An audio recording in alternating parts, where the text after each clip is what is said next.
Hey everybody, we're back from the sea for another musical romp with Frank Sinatra, Gene Kelly, and Jules Munchin as they go on the town with Betty Garrett, Ann Miller, and Vera Ellen.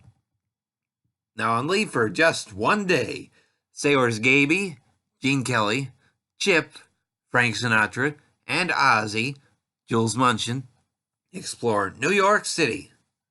While on the subway, Gaby sees a subway worker putting up a poster of Ivy Smith, Vera Ellen, the new Miss Turnstiles.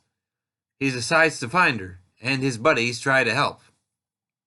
Along the way, they are helped by cab driver Brunhilde Esterhazy, Betty Garrett, who takes a shine to Chip, and Claire Hudson, Ann Miller, who likes Ozzy. Now Gaby does find Ivy, and they all go out as a group, at least until Ivy sneaks away to get to her job.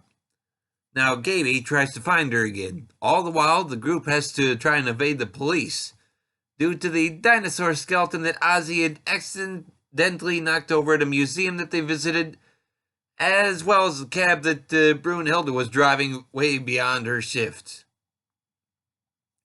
Now this is the third and final movie that Frank Sinatra and Gene Kelly made together. Well, unless you want to count them both being hosts of the first That's Entertainment documentary.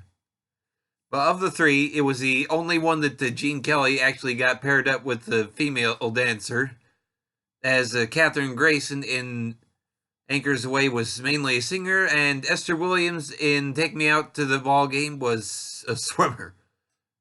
But this movie is based on a Broadway show with the music by Leonard Bernstein, although only a handful of songs were retained, with new music provided by associate producer Roger Edens. Of course, this movie is remembered as much for the behind-the-scenes team of Gene Kelly and Stanley Donen, who had worked together as choreographers for some of Gene's movies and co-wrote the story for Take Me Out to the Ball Game. But both of them were upgraded to co-directors.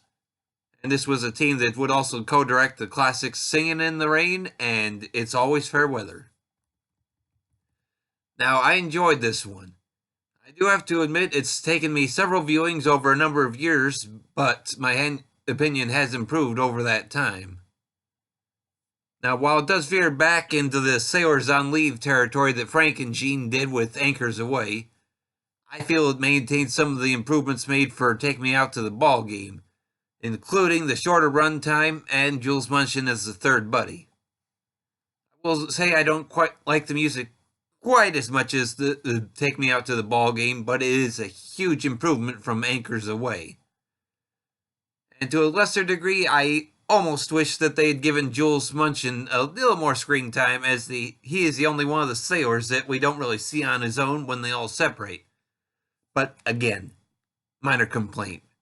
For me, this is an increasingly fun film to watch and one I would heartily recommend. The movie is available on Blu-ray and DVD individually, and on Blu-ray as part of the 5-film Frank Sinatra collection from Warner Home Video. And it is 1 hour and 38 minutes in length. Well, that's all for this one, everybody. Thanks for listening, and keep tuning in again for more.